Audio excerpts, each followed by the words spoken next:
प्यारे बच्चों, good morning. जैसा कि हमने अपनी स्टोरी अलर्ट रैबिट के पहले वीडियो में उस कहानी के वर्ड मीनिंग और उसकी ट्रांसलेशन और हमने उसमें सीखा कि हमें किसी भी खबर को इम्प्लीमेंट करने से पहले उसको अच्छे से जांच कर लेनी चाहिए, वो सत्य है या असत्य है।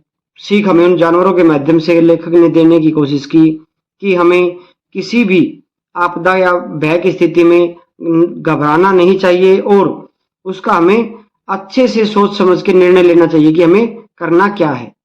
तो जैसे हमने स्टोरी में पढ़ा कि एक आलसी खरगोश था, ये थाईलैंड के एक बांतलाइनोक नामक गांव की घटना थी।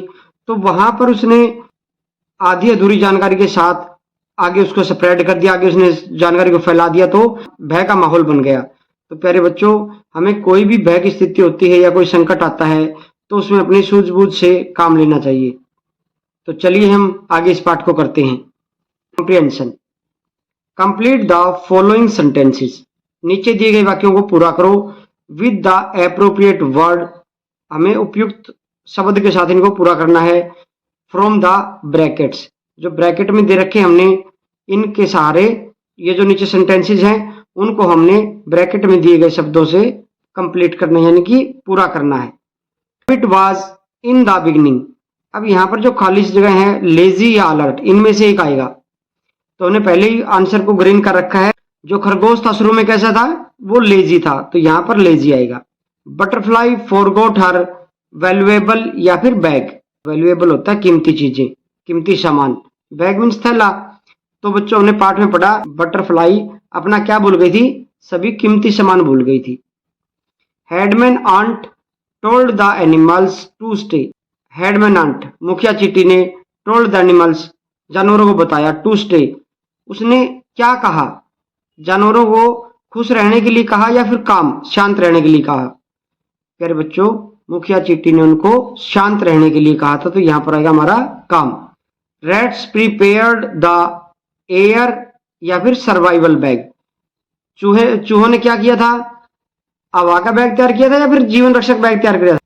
चूहों ने अपना सर्वाइवल बैग, जीवन रक्षक थैला तैयार किया। मदर गोट मेड एविकेशन रूट। जो माँ बकरी थी उसने क्या किया था, एविकेशन होता निकास, रूट मैंने मार्ग, निकास मार्ग का क्या ग्राफ तैयार किया था या नक्शा। प्यारे बच्चे, उसने नक्शा तैयार किया था ऑफ द विलेज, उसने गांव के निकास मार्ग का नक्शा तैयार किया। Rabbit was named as alert rabbit. खरगोश को चौकन्ना खरगोश या सावधान खरगोश कहा गया, कब, इन द बिगनिंग या एंड, इन द एंड, क्योंकि बच्चों इन द बिगनिंग तो वो लेजी था और इन द एंड क्या हो गया, वो अलर्ट हो गया। तो प्यारे आंसर द फॉलोइंग क्वेश्चन, नीचे दिए गए प्रश्नों के उत्तर दो। Question number 1, right the name of the country. हमने देश का नाम लिखना है, एंड द विलेज और गांव का नाम लिखना है, in which the story takes place. हमने जहां पर यह कहानी घटित हुई उस देश और गांव का नाम लिखना है। तो आंसर है, आंसर कंट्री थाईलैंड, देश कौन सा था बच्चों, थाईलैंड था। विलेज बांतलाई नोक और उस गांव का नाम था बांतलाई नोक। Question number 2, why did all the animals start running. सभी जानवरों ने दौड़ना शुरू क्यों किया। द एनिमल स्टार्टेड रनिंग, जानवरों ने दौड़ना शुरू किया, बिकॉज क्योंकि, द रैबिट टोल्ड देम, खरगोश ने उन्हें बताया, about the coming of tsunami, खरगोश ने सभी जानवरों को सुनामी के आने की खबर दी, इसलिए सभी जानवर भागने लगे। Question number 3, what are 3 things to be kept in mind in case of a disaster. ऐसी कौन सी 3 चीजें हैं जो हमें किसी भी आपदा में अपने दिमाग में रखनी चाहिए। Do not get highly excited, हमें अत्यंत उत्तेजक नहीं होना चाहिए। लेखक का कहने का मतलब है हमें शांति से सोचना चाहिए। Keep your survival bag ready eight an easy place, यानी कि हमें अपना जो जीवन रक्षक बैग है, जो हमारी जरूरत की जो चीजें हैं जिनको हम लेके साथ जा सकते हैं, उनको हमें एक सुरक्षित स्थान पर रख देना चाहिए। कंडक्ट इवैक्यूएशन ड्रिल्स रेगुलरली, हमें जो निकास के जो अभ्यास है वो हमें लगातार करते रहना चाहिए। किसी भी समस्या से जूझने के लिए हमें उससे बचाव के प्रयास करते रहना चाहिए।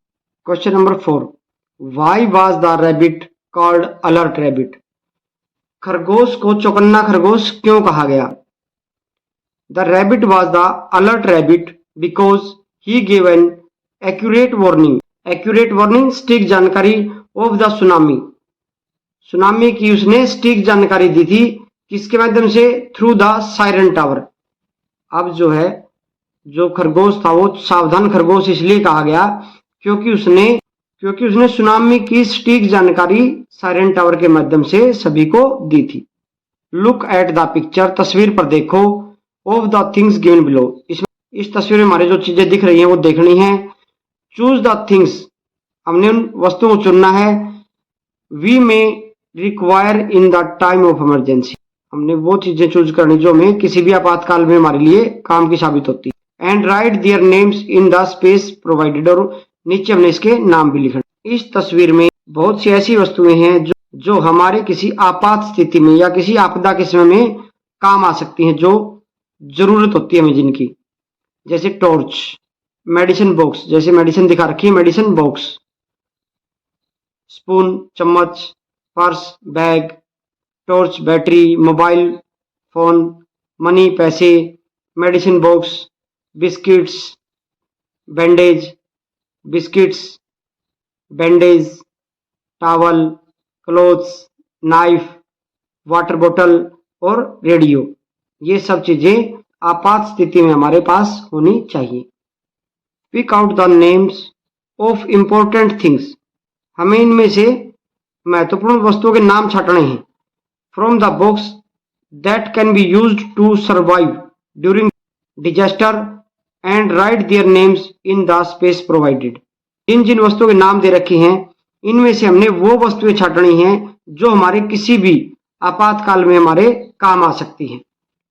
तो क्या क्या काम आ सकता है बच्चों? उनमें से हमारे कुछ है टॉर्च, चाकू, टावल, तौलिया, मेडिसिन बॉक्स, दवाई, जो जरूरी दवाइयां हैं वो, क्लोथ्स, कपड़े, स्पून, चम्मच, मोबाइल फोन, रेडियो, हमें कोई भी खबर सुनने के लिए, वाटर बोतल, पानी की बोतल, मिल्क, दूध, बिस्किट, मनी, पैसे।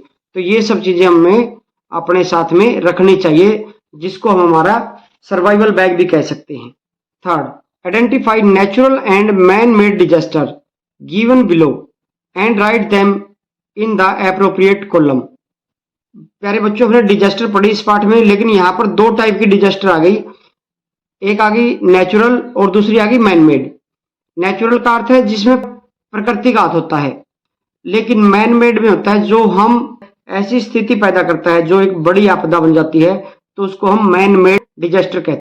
जैसे यहाँ पर कुछ डिजास्टर के नाम दिए गए हैं: फ्लड, बाढ़, ड्रॉट, सूखा, फायर, आग, गैस लीकेज, गैस त्रासदी कह सकते हैं इसको, क्लाउड बर्स्ट, बादल का फटना, सुनामी, समुद्र में बाढ़ आना, पॉल्यूशन, प्रदूषण, अर्थक्वेक, भूकंप और लैंडस्लाइड, भूस्खलन। तो ये सब बड़ी आपदाएं हैं। कुछ नेचुरल डिजास्टर हैं और कुछ है मैन मेड डिजास्टर। चलिए हम इनको अलग अलग करते हैं। नेचुरल डिजास्टर में हम यहाँ लिखेंगे और मैन मेड डिजास्टर यहाँ। नेचुरल, प्राकृतिक आपदाएं जो कौन सी बच्चों? फ्लड, बाढ़ है, बारिश के कारण आती है। क्लाउड बर्स्ट, मौसम के कारण होता है, इसमें इंसान का कोई हाथ नहीं होता। ड्राउट, सूखा, बारिश ना होने से सूखा होता है। सुनामी, समुद्र में सुनामी आती है। लैंडस्लाइड, भूस्खलन और अर्थक्वेक, इनमें जहां तक हम देखें सीधे सीधे तौर पर मनुष्य का हाथ नहीं होता। फायर, पॉल्यूशन और गैस लीकेज, इन तीनों चीजों में कहीं ना कहीं डायरेक्ट रूप से मनुष्य का हाथ होता ही है।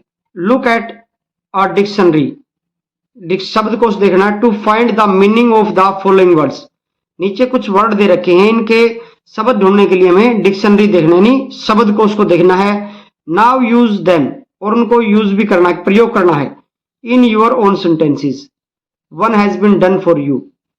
हमने शब्दकोश की सहायता से जो नीचे वर्ड दिए गए हैं उनके मीनिंग देखने हैं और उनको अपने वाक्यों में प्रयोग करना है। एक हमारे लिए कर दिया गया है, ये वर्ड है, ये मीनिंग है, और यहाँ पर जो ग्रीन लाइन आपको दिख रही है इनको वाक्य में प्रयोग करके दिखा रखा है। क्यूरियस, एगर टू नो, जिज्ञासु, किसी चीज को जानने की तीव्र इच्छा रखना। I am very curious to know about the local culture of my village. मैं मेरे ग्रामीण प्रदेश की जो संस्कृति है ना उसको देखने के लिए बहुत उत्सुक हूं। ऑर्डिनरी, नॉर्मल, सामान्य। This is not an ordinary matter, यानी कि यह सामान्य बात नहीं है। हाइजीन, क्लीननेस, साफ सफाई। Be extra careful about personal hygiene, हमें व्यक्तिगत साफ सफाई के लिए ज्यादा सावधानी बरतनी चाहिए। कोऑपरेटिव, विलिंग टू हेल्प, या फिर सहायता की इच्छा रखना। My friend Amit is of cooperative nature, मेरा दोस्त अमित सहयोगात्मक प्रकृति का आदमी है, यानी कि वो दूसरों का सहयोग करने में इच्छा रखता है। वॉचफुल, पेइंग केयरफुल अटेंशन, किसी चीज का ध्यान रखना। The watchful guard is always on the lookout for danger, जो सतर्क सुरक्षाकर्मी है वो हमेशा किसी भी खतरे के लिए ध्यान रखता है। प्रिपेयर, तैयार रहना। टू मेक समवन या फिर समथिंग रेडी, कोई चीज तैयार होना। Be prepare for your final exam, अपने अंतिम परीक्षा के लिए तैयार रहो। ग्रामर, व्याकरण। रीड द फॉलोइंग, नीचे लिखे गए पढ़ने हमने। मदर फ्रॉग सेड, मां मेंढक ने कहा, my kids will not go out to play, कि मेरे बच्चे बाहर खेलने नहीं जाएंगे। My kids will not go out to play, मेरे बच्चे बाहर खेलने नहीं जाएंगे। अब यहां पर इन्वर्टेड कोमा बोलते हैं बच्चों, जो ऊपर दो कोमे लगा रखे हैं, ये शुरू और यहां बंद हो गया।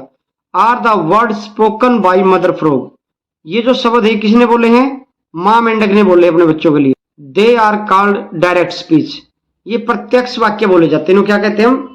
प्रत्यक्ष वाक्य, जो किसी ने अपने मुंह से कहे हैं, जो सीधे अपने बोले हैं, उनको, जो वाक्य सीधे बोले गए हैं किसी के द्वारा, उनको हम डायरेक्ट स्पीच कहते हैं।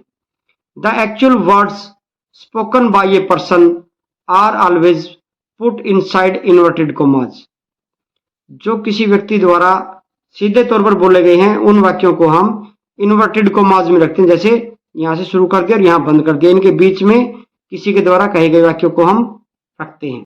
These actual word of mother frog can be reported as, मेंढक मां मेंढक ने कहे, उनको हम ऐसे के ऐसे उनको लिख सकते हैं।